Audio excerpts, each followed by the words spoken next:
I was the one who carried her dress blues to the dry cleaner every month without being asked. I was the one who learned to cook because she came home from 18-hour days too exhausted to stand at a stove. I was the one who rearranged my freelance consulting schedule around her deployments, her training cycles, her mandatory social events where I stood beside her in a blazer and smiled at generals and their wives and said, "Yes, she's remarkable, isn't she?" Because she was. Or I thought she was. Melissa had been a colonel for 8 months when everything changed.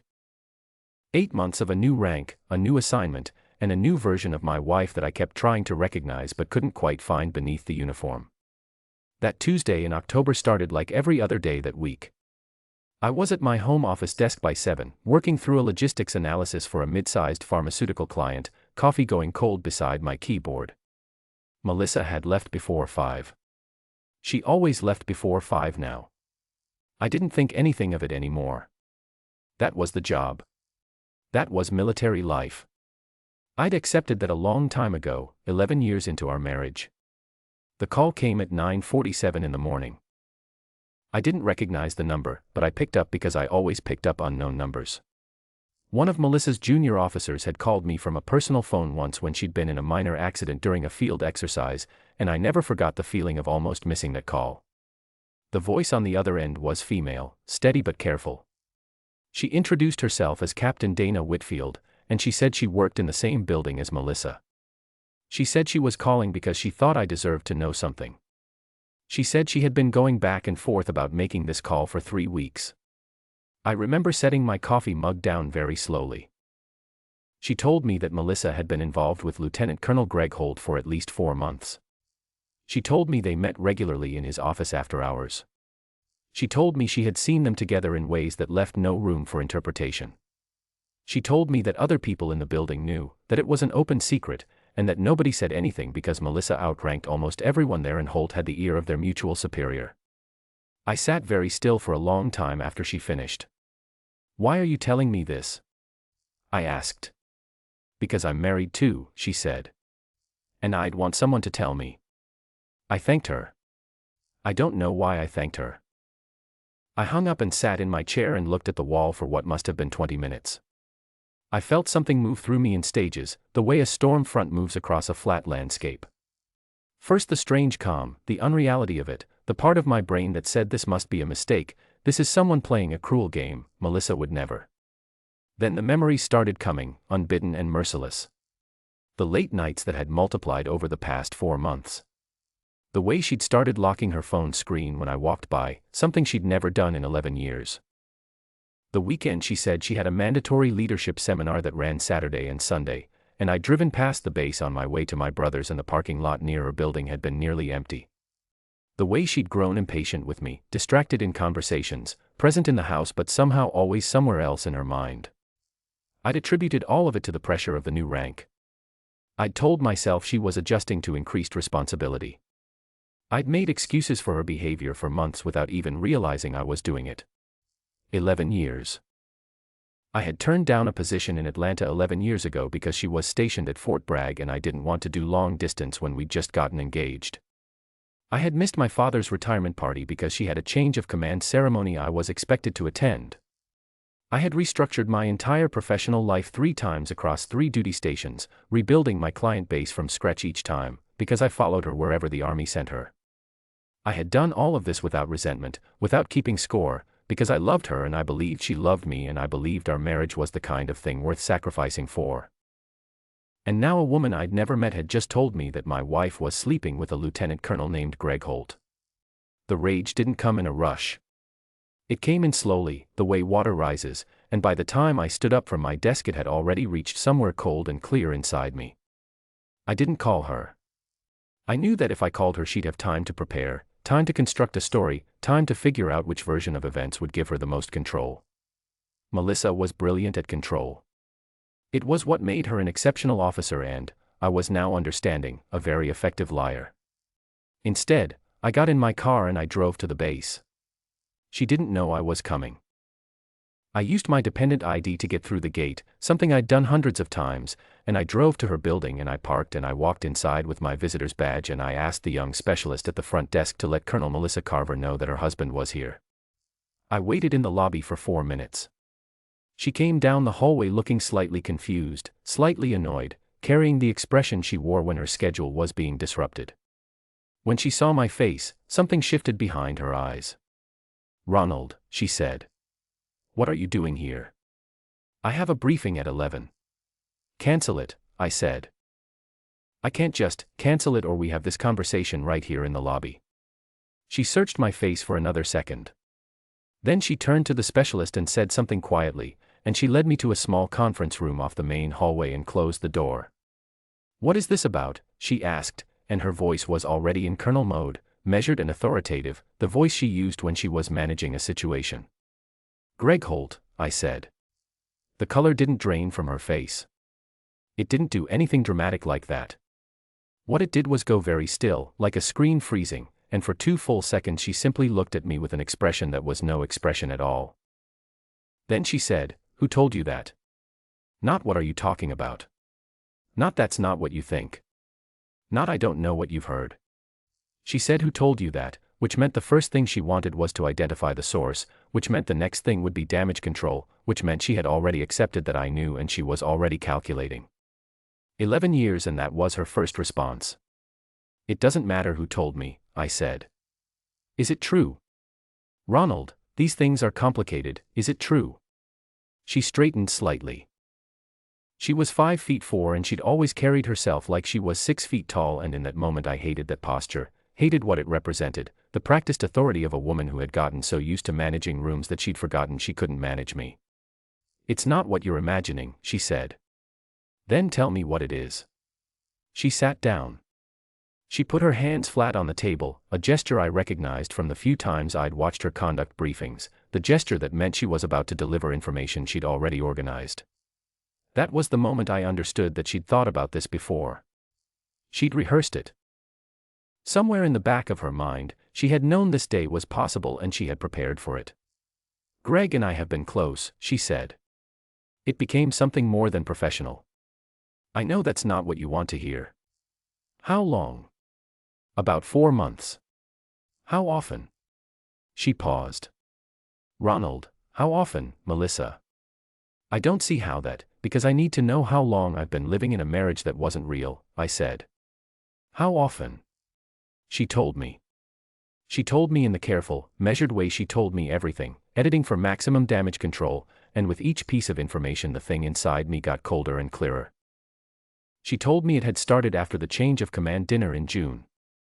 She told me it had happened in his office, in her office, once at a hotel during a conference in Raleigh. She told me Greg understood the demands of her career in a way that was hard to explain. That one landed somewhere precise and painful. "I don't understand the demands of your career," I said. "Is that what you're telling me? After 11 years of reorganizing my entire life around your career, you're telling me I don't understand it?" "That's not what I said." "That's exactly what you said." She looked at the table for a moment. When she looked back up, she had arranged her expression into something that was supposed to read as regret but read to me as management. "I know this is devastating. I know I've hurt you.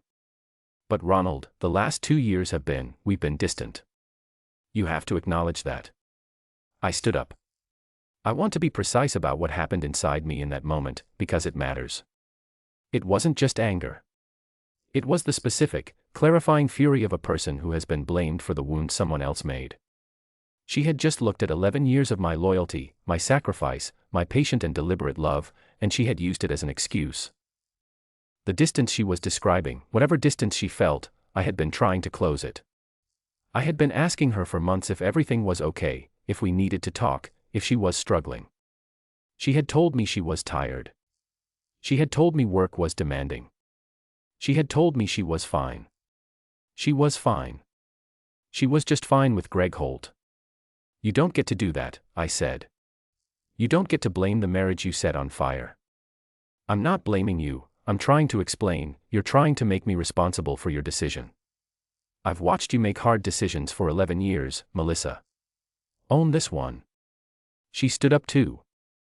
And for just a moment I saw something real cross her face, something that wasn't managed or calculated, something that looked almost like the woman I had married. Then it was gone.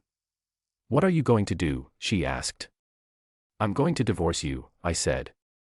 And I'm going to do it loudly. Something shifted in her posture then. A different kind of stillness. Ronald. Think about what you're saying. I'm a colonel. There are implications here that go beyond us. I looked at her for a long moment. Yes, I said. There are. I walked out. I drove home and I sat in my kitchen and I called my brother, James.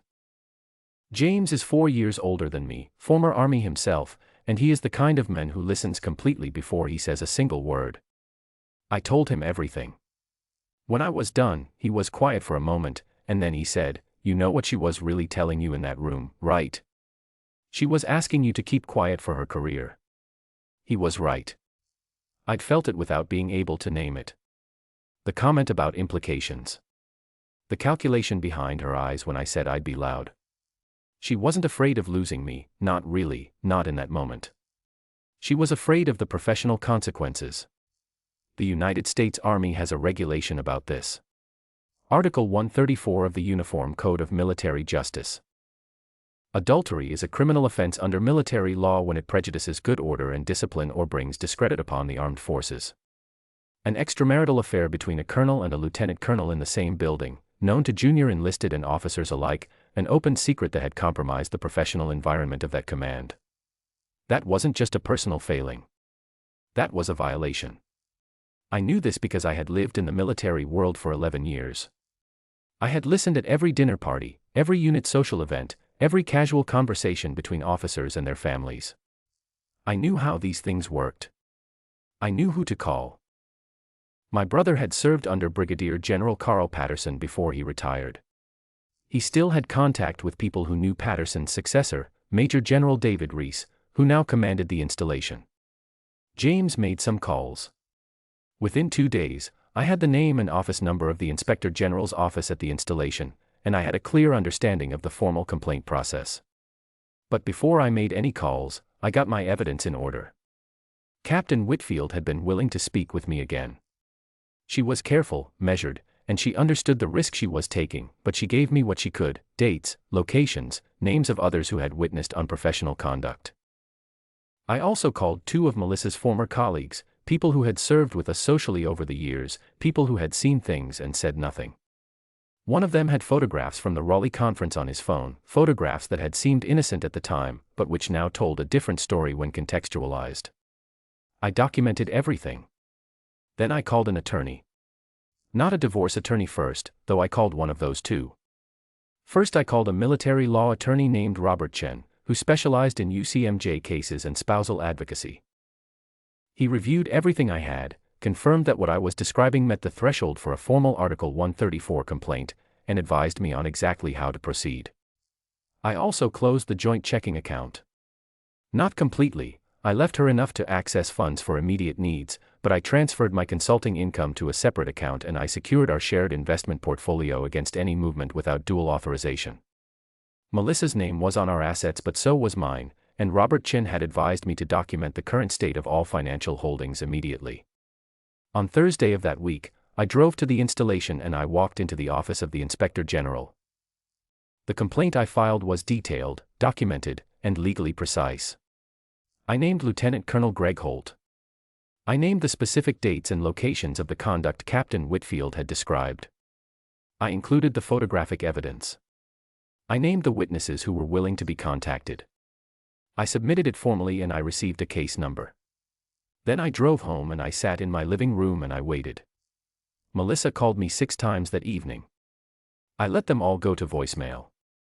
The voicemails went from concern to controlled to something that was trying very hard not to be panicked. The last one, the 6th one, she said, "Ronald, whatever you're planning, please talk to me first. Please. There's a right way to handle this." She meant a quiet way. She meant a way that didn't put her rank and her career in a room with a formal investigation. I didn't call her back. The next morning I texted her 2 sentences. "Our marriage is over. My attorney will be in touch." The investigation moved with the kind of deliberate bureaucratic seriousness that the military applies to command integrity issues. I was interviewed. Captain Whitfield was interviewed. Other witnesses were contacted. Lieutenant Colonel Holt was interviewed. Melissa was interviewed. I found out later, through Robert Chen, that Holt had initially attempted to minimize the nature of the relationship. That lasted until the investigators presented him with the documented dates and locations, at which point he changed his account. Melissa, to her credit and characteristic precision, did not lie to investigators. She confirmed the relationship, confirmed the timeline, and attempted to argue that it had not materially impacted the command environment.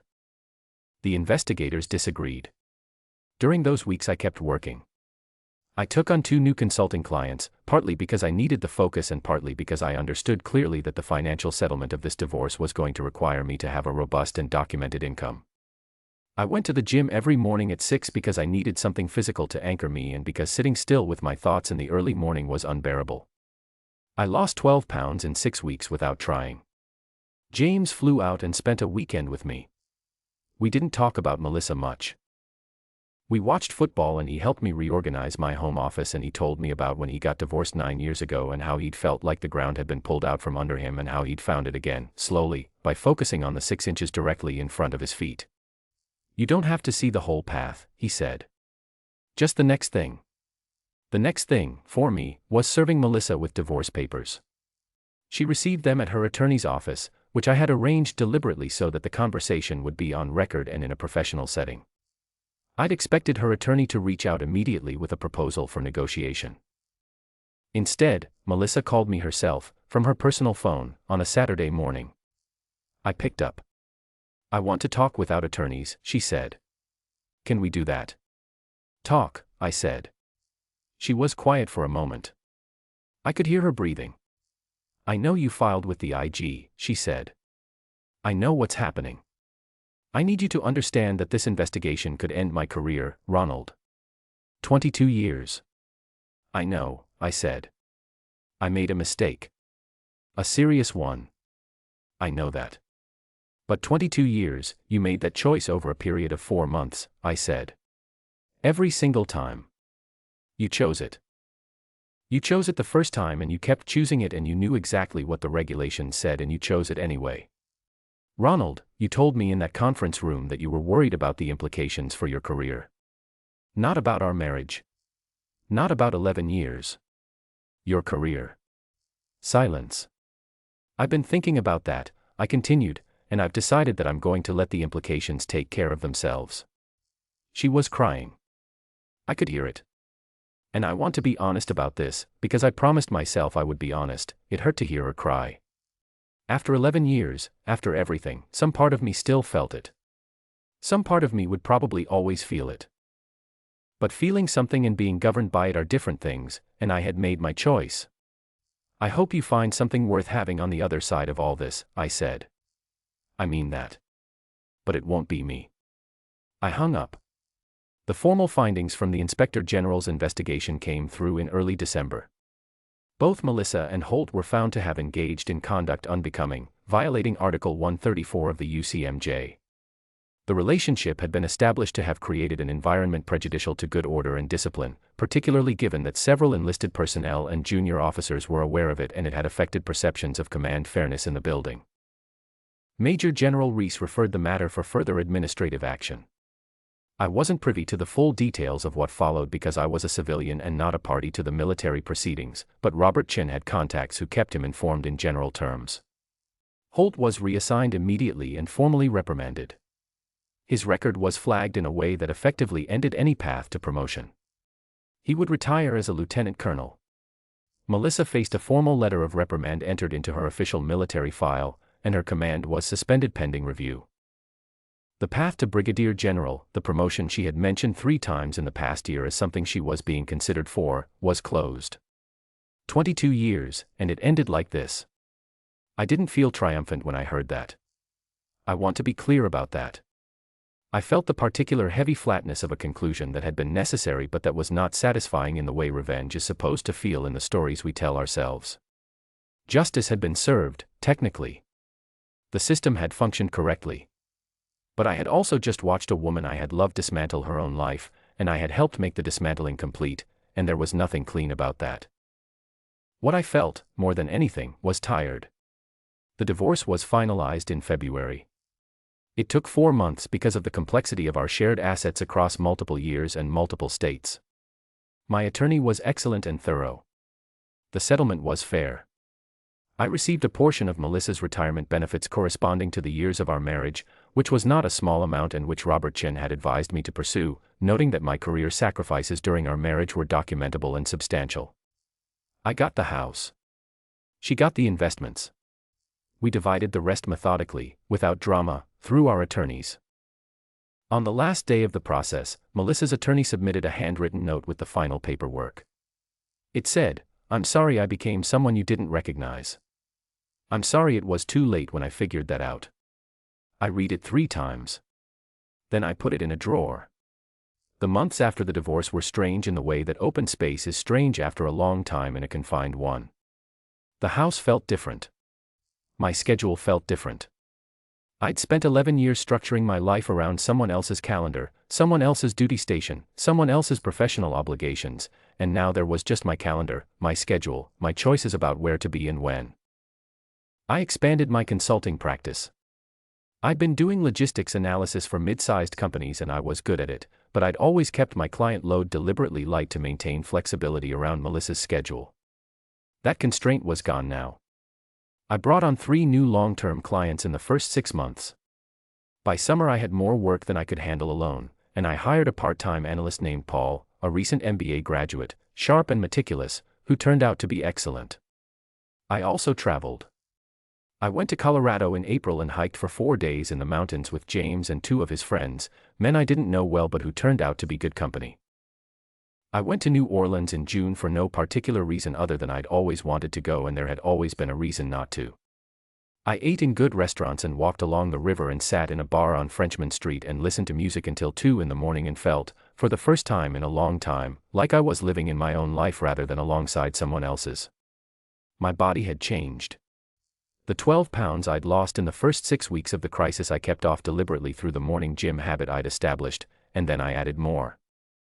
I hired a trainer for 6 months, a rigorous former military man named Frank who had no patience for excuses and who restructured my approach to exercise entirely. By the fall I was in better shape than I'd been at 35. People noticed.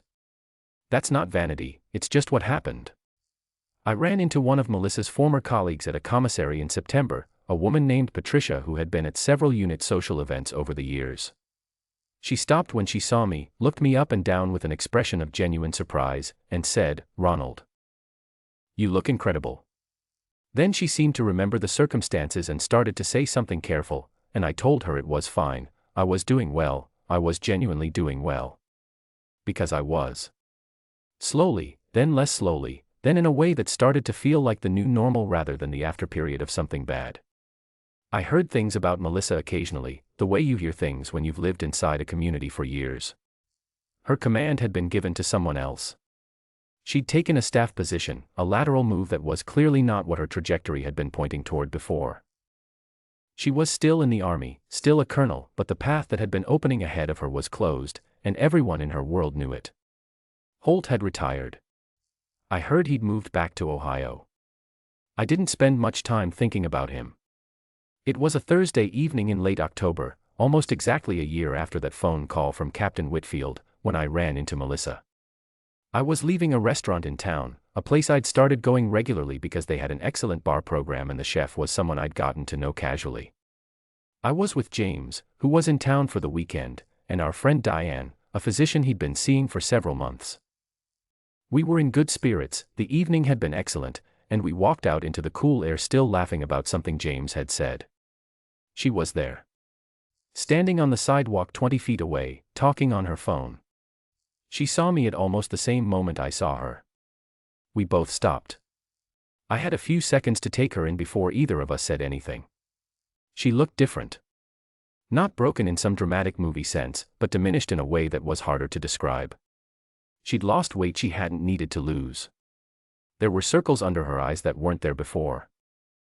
The particular way she'd always carried herself, that 6-foot posture in a 5'4" frame, was still there but it looked now like something she was working at rather than something that came naturally. She ended her call. She looked at me, then at James, then back at me. "Ronald," she said. "Melissa." James had gone tactfully quiet. Diane had taken his arm and was looking at a storefront window with convincing interest. "You look well," she said.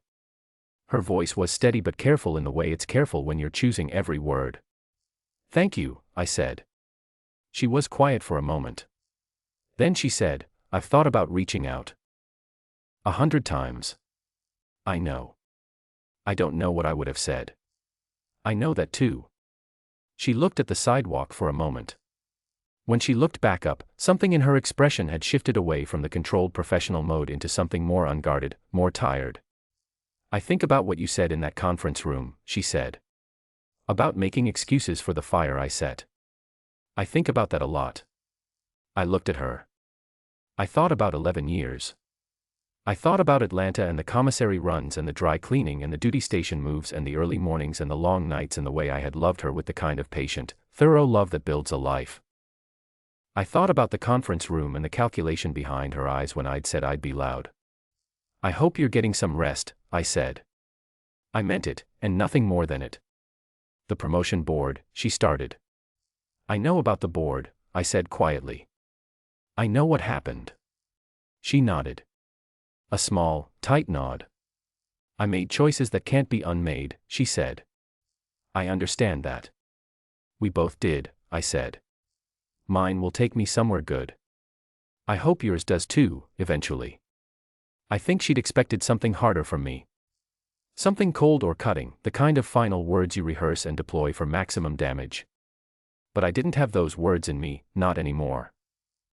The anger had burned itself through over months of early mornings and mountain hikes and good work and genuine laughter, and what was left wasn't warmth exactly, but it wasn't fury either. It was something quieter.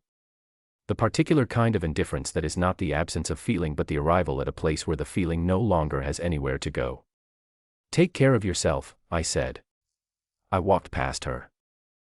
James fell into step beside me after a moment, and Diane on his other side, and we walked down the street without looking back, and I didn't feel her watching me go because I stopped thinking about her approximately half a block later when James made another joke and I laughed, genuinely, into the cool October air. 3 years have passed since the Tuesday morning when an unknown number called and Captain Whitfield told me the truth. My consulting firm now has 6 full-time employees and a client list that would have been unimaginable to me when I was keeping my practice deliberately small for flexibility's sake. We won a Regional Business Excellence Award last spring, which I received in a downtown hotel ballroom surrounded by colleagues and friends and my brother and Diane, who married James 8 months ago. I gave a speech. I meant every word of it. I live in a house I've made mine, not ours. I've renovated the kitchen and the back porch and there's a garden in the yard now, tomatoes and herbs, which I maintain with the same deliberateness I apply to everything and which produces more than I can eat and which I give away to neighbors. I cook well. I always could, I just never had the time or the occasion to develop it. I have time now. I have occasion. I met a woman named Claire in the spring of my second year after the divorce. She's an architect, steady and funny and thoughtful, and she had no interest in moving fast and neither did I. We took it slow in the way that people take things slow when they've both been through something that taught them the value of knowing what you're walking into. It's good. It's genuinely good, the kind of thing that doesn't need to announce itself. I heard through James's network that Melissa had retired from the army at the 24-year mark, just over a year after our encounter outside the restaurant. Whether it was her choice or the handwriting on the wall made the decision for her, I don't know and I haven't asked. I heard she moved back to her hometown in Virginia. I heard she was teaching at a community college. I wish her no suffering. I also feel no residual pull in her direction, no what if, no trace of the old orbit. She made her choice over 4 months of consecutive decisions and I made mine in response, and we both live in the worlds those choices built. Mine is a good world. I built it from scratch on the rubble of something I thought was permanent, and it turned out to be more mine, more genuinely mine, than anything I had before. That's the thing no one tells you about having the ground pulled out from under you. Sometimes what was under the ground was better than what was standing on top of it. I was in the garden last Saturday morning, early, the light just coming up orange over the fence, pulling tomatoes that had gone fully red overnight. Claire was inside making coffee. James and Diane were coming for dinner that evening. Paul had sent me an excellent draft of a client report the night before. The morning was cool and clear and entirely without complications. I stood there in the garden and I thought about that conference room, just for a moment, the way you press a healed bruise to confirm it no longer hurts. It didn't hurt. What I felt was closer to gratitude than anything else, the strange, specific gratitude of someone who got out of something that looked like security but was actually a slow collapse, and found out what they were actually capable of building when they built it alone. I pulled the last of the tomatoes and went inside and poured coffee and didn't think about it again.